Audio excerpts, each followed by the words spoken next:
지난 금요일 말씀과는 상당히 다른 내용이 되겠습니다. 요즘에는 종결자라는 말이 유행을 하는데 사실 지난 금요일 설교는 성경적 윤리에 대해서 종결자 같은 그런 말씀이라고도 볼 수 있습니다마는 성경적 윤리에 대한 논의는 종결되지 않고 여전히 진행 중입니다. 오늘의 본문은 그러므로 전혀 다른 상황을 보여주고 있습니다. 오늘 본문 말씀을 짧은 말로 요약하면 다음과 같습니다. 하나님이 사람을 아무리 인격적으로 대우하려고 하셔도 사람이 마음을 강팍하게 하고 고집을 피우면 하나님도 매를 드실 수밖에 없다는 것입니다. 하나님의 최선의 방법은 best method, 하나님의 최선의 방법은 은혜, 사랑, 그리고 인격적인 방법입니다. 그런데 최선의 방법이 먹히지 않을 때 차선의 방법을 사용하시는데 그게 바로 율법이고 두려움이고 강권적인 방법입니다. 오늘 본문에 하나님이 바로에게 강한 손을 더하신다라는 말씀이 바로 그것을 말하고 있습니다. 내가 강한 손을 더함으로 2번이나 되풀이하고 있는데 이것은 원래부터 하나님이 기뻐하셨던 것은 아니지만 바로가 하나님 앞에 마음을 강팍하게 할 때 하나님도 할 수 없이 강한 손을 더함으로 당신의 뜻이 이루어지게 하셨다라는 것입니다. 이 원리를 우리가 잘 이해해야 됩니다. 사람과 같다고 생각하면 안 됩니다. 하나님께서 성미를 부리시는 게 아닙니다. 하나님이 말 안 통하네, 못해 먹겠네 라고 분통을 터뜨리는 게 아닙니다. 이게 여러분이 이해가 잘 안 되실 수도 있습니다.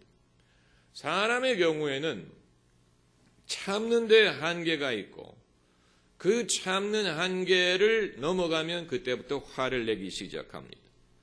그런데 하나님도 그런 식으로 하나님이 참을 수 있는 인내의 한계가 있어서 그것을 사람이 통과하면 화를 내시리라고 생각을 하면 그건 하나님을 사람처럼 생각하는 것이고 하나님을 사람의 차원으로 끌어내리는 것입니다.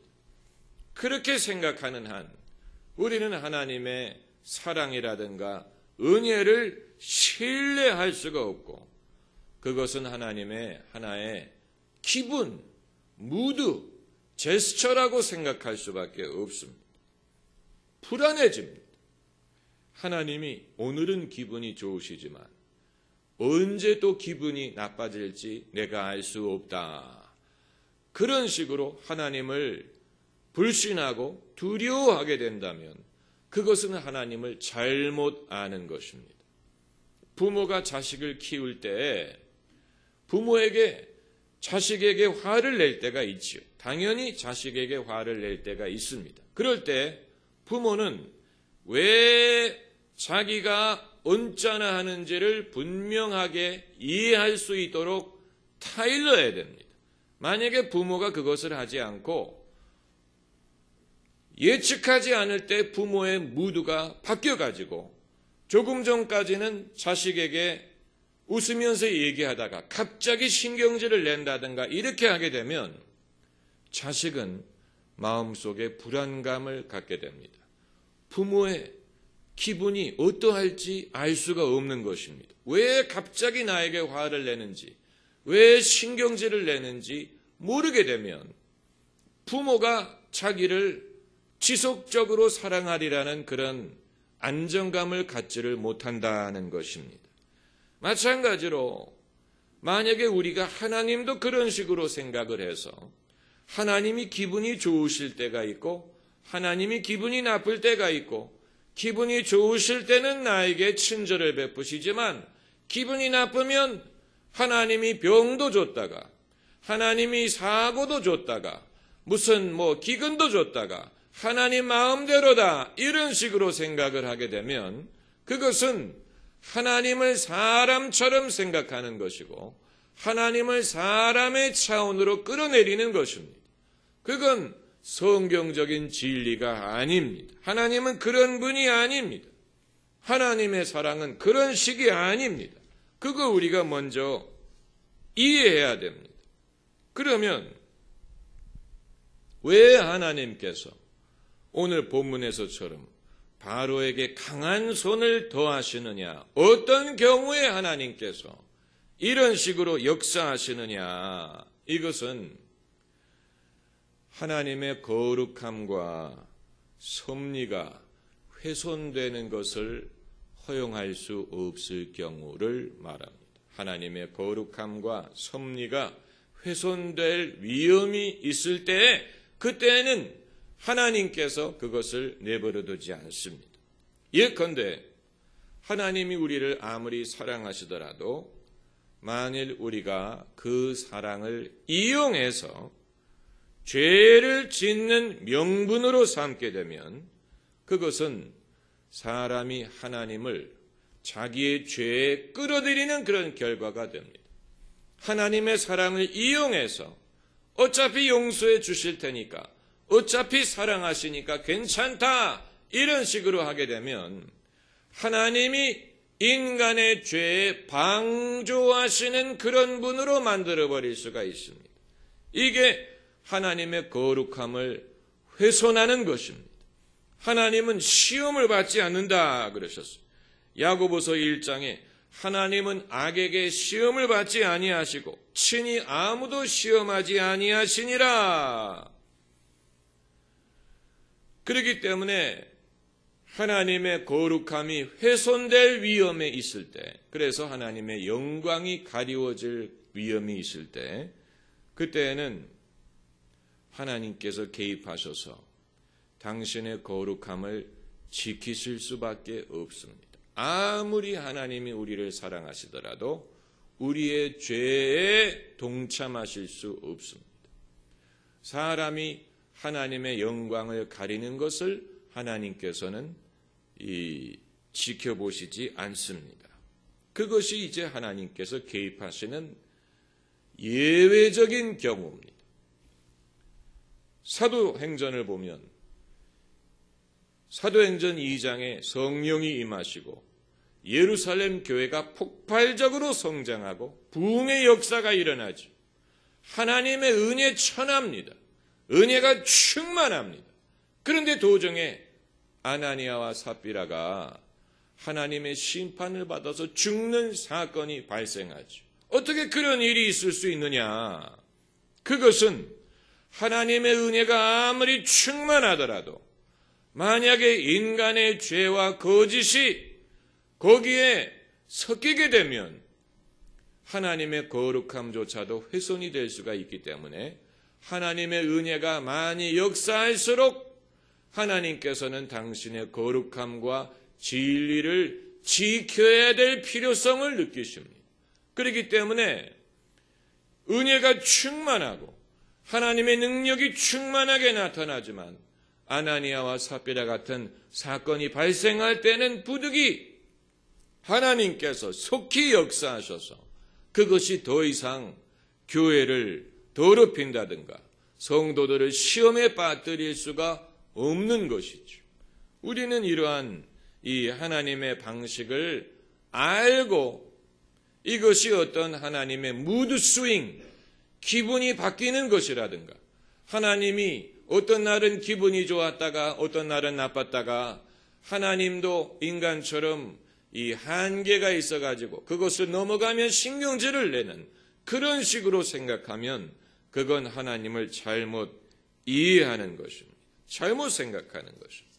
그렇기 때문에 이제 하나님의 사랑이 바닥나는 것이 아니라는 것을 전제하고 왜 하나님께서 당신의 강한 손을 더하시는지를 생각해 봐야 됩니다.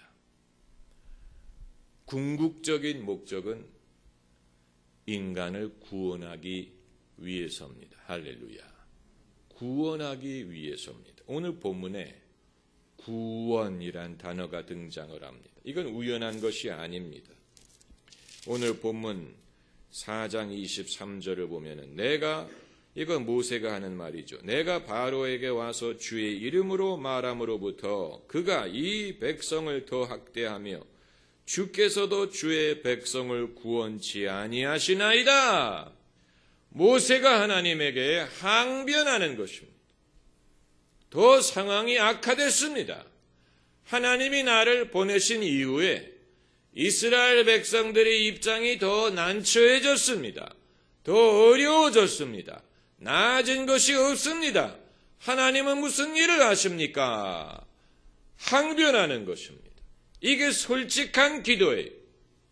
만일 여러분께서 하나님 앞에 겸손해야 되고 공손해야 된다는 생각 때문에 마음속에 질문이든 의문이든 하나님에 대한 항의가 있어도 그것을 넘어가게 되면 여러분의 신앙이 성장하는 데 걸림돌이 됩니다.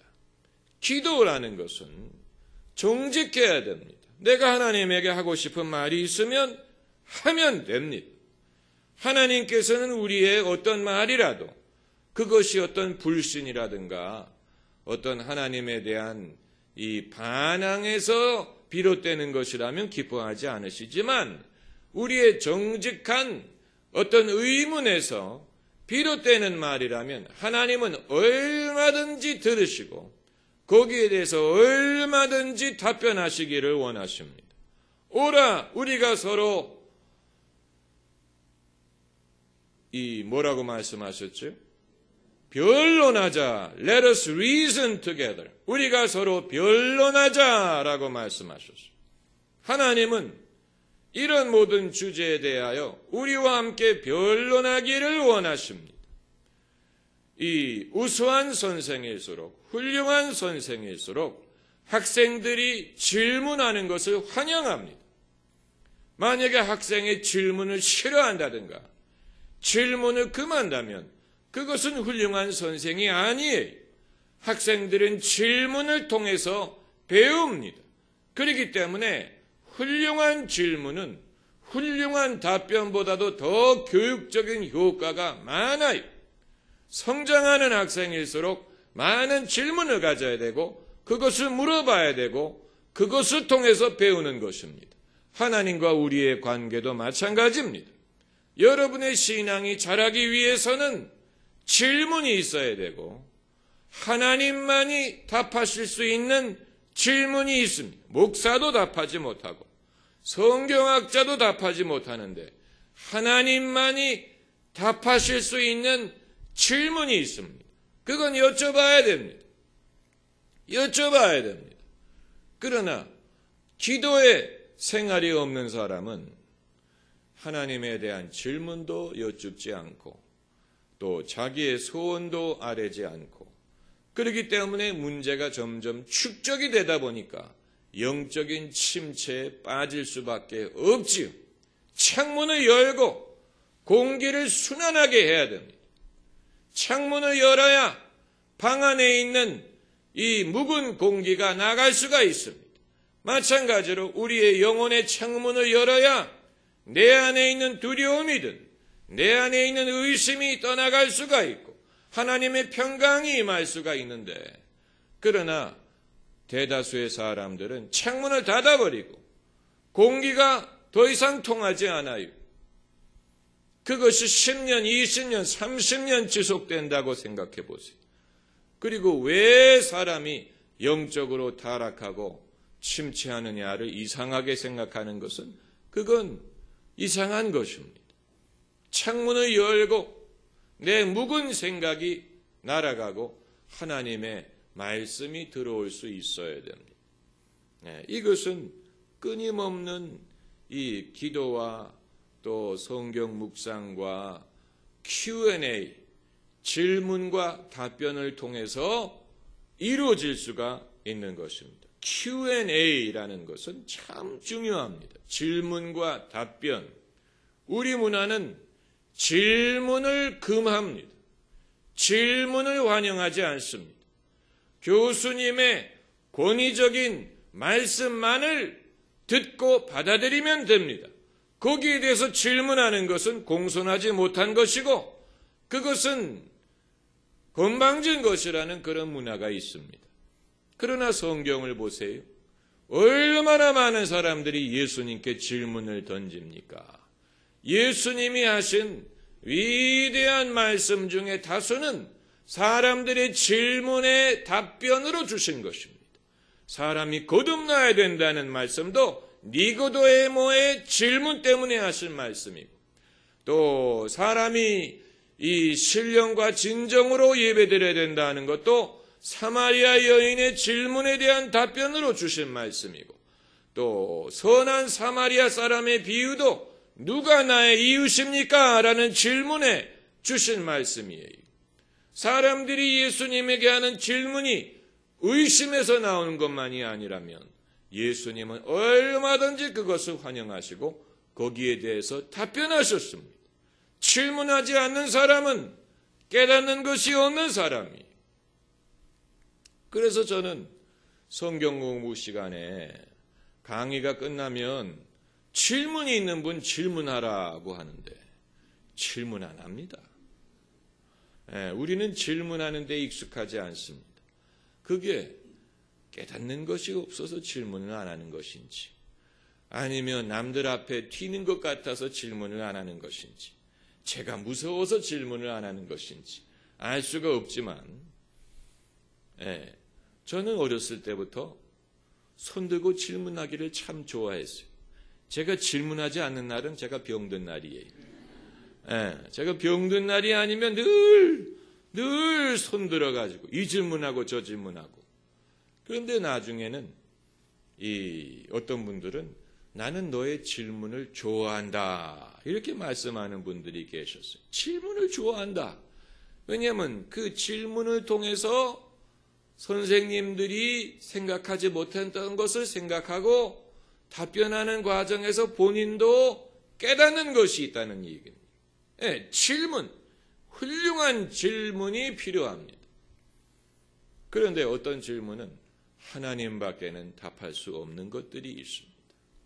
하나님의 계시를 가능하게 하는 질문이 있어요. 오늘 본문의 모세의 질문이 바로 그것입니다. 모세가 하나님에게 그가 이 백성을 학대하며 주께서도 주의 백성을 구원치 아니하시나이다. 여기에 대해서 이제 하나님이 답변하시기를 여호와께서 모세에게 이르시되 이건 대단한 일입니다. 사람이 질문을 하는데 아무도 대답하는 자가 없고 아무도 응답하는 자가 없다면 그것처럼 허무한 것은 없을 것입니다.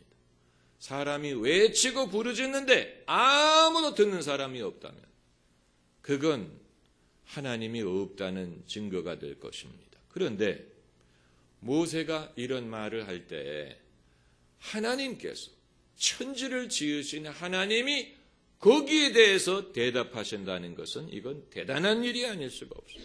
대단한 일입니다. 이건 영광스러운 일입니다. 사람이 누구간데? 인자가 무엇이 간데? 사람이 하나님에게 여쭙는 것에 대하여 하나님이 답변을 하실 수가 있다는 얘기입니까? 그러나 모세에게 말씀하신 여호와께서 모세에게 이르시되 아마 모세가 그 질문을 하지 않았다면 하나님도 이 말씀을 하지 않으셨을 것입니다. 이제 내가 바로에게 하는 일을 내가 보리라. 강한 손을 더함으로 바로가 그들을 보내리라. 강한 손을 더함으로 바로가 그들을 그 땅에서 쫓아내리라.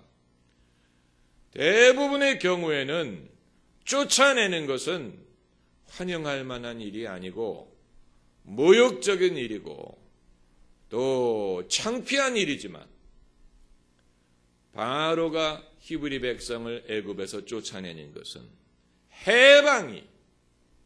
해방이 구원이에요. 제발 쫓아내라는 제발 붙잡지 말고 쫓아내달라는, 지금까지는 바로가 미련을 갖고 히브리 백성을 놓아주지를 않은, 그러나 하나님이 강한 손을 더하면 바로가 그들을 쫓아내리라. 이 쫓아낸다는 것은 구원을 말하는 것입니다. 하나님이 왜 인간의 삶에 역사하셔서 강한 손을 더하시느냐? 궁극적인 목적은 구원을 이루기 위한 것입니다. 구원하기 위한 것입니다. 구원하기 위하여 내버려 두었다가는 멸망할 것이기 때문에 하나님이 개입하셔서 부득이 강한 손을 더해서라도 그들이 구원받게 하십니다. 이 관점에서 인간의 역사를 우리가 재해석해야 됩니다. 인간의 역사를 유물론적으로 보지 말고 인간의 역사를 다른 엉뚱한 관점에서 보지 말고 하나님을 떠난 당신의 백성을 구원하기 위한 섭리의 관점에서 보면 납득이 됩니다. 인간에게 허락하시는 고난이든 또 괴로움이든 또 가난이든 슬픔이든 환난이든 하나님의 구원의 관점에서 보지 않으면 무의미하고 허무하게 보이는데 구원의 섭리의 차원에서 보면 거기에 하나님의 아주 놀라운 지혜가 있는 것을 발견할 수 있습니다. 아마 여러분도 하나님이 강한 손을 더하시는 것을 경험하신 적이 있을 것입니다. 개인에게, 여러분에게 하나님이 강한 손을 더하시는 것을 경험하셨어요. 그걸 어떻게 아느냐? 그렇기 때문에 여러분이 여기와 앉아 계시는 것입니다.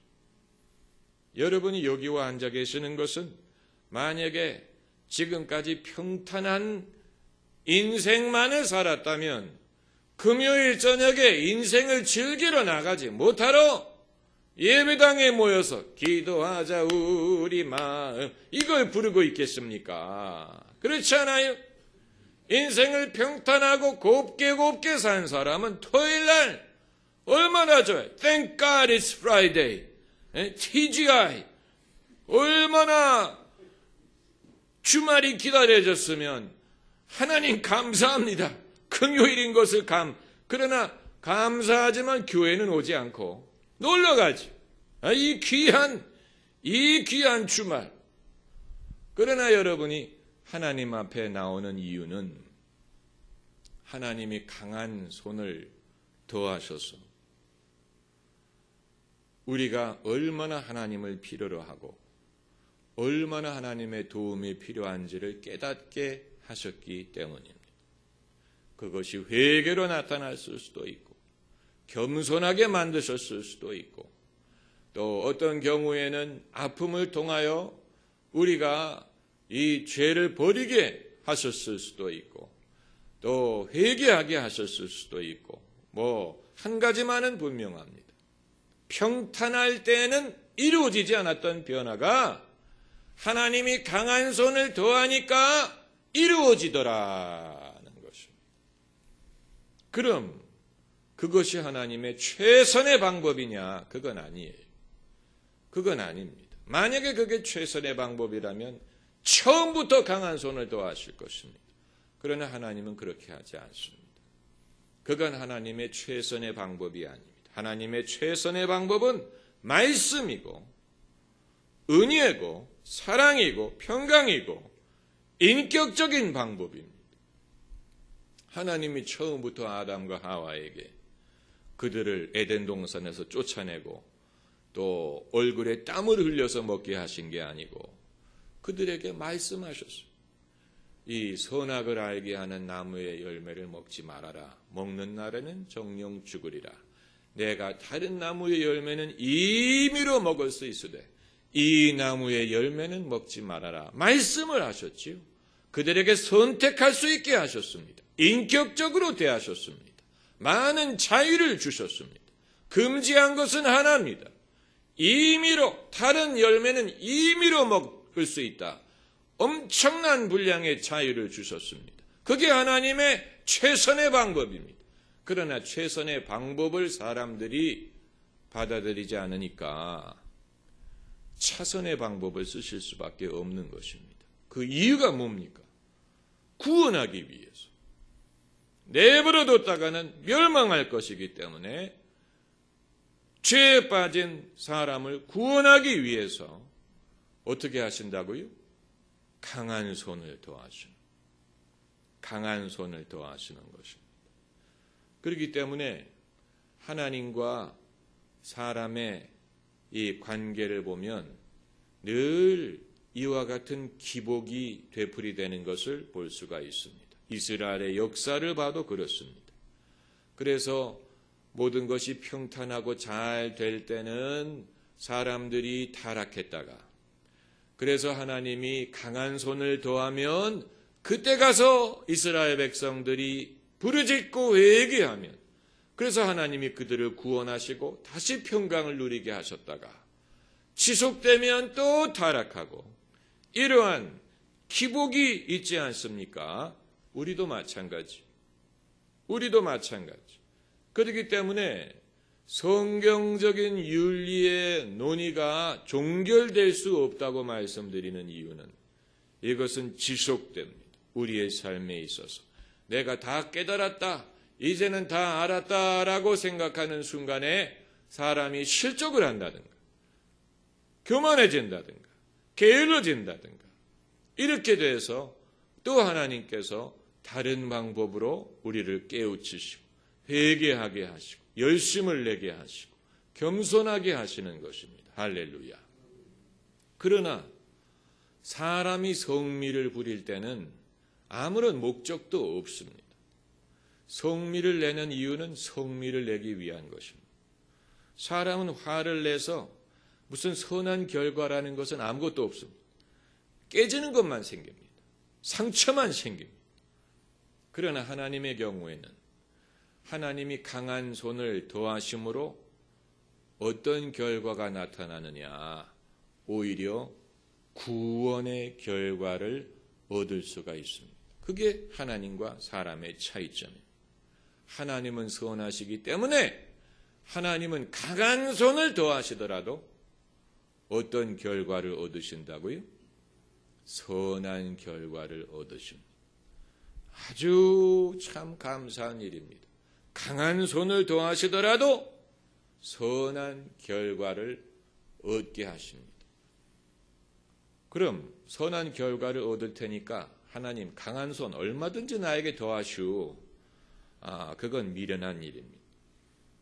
그렇게 해야 깨닫는 사람은 미련하고 바보스러운 사람입니다.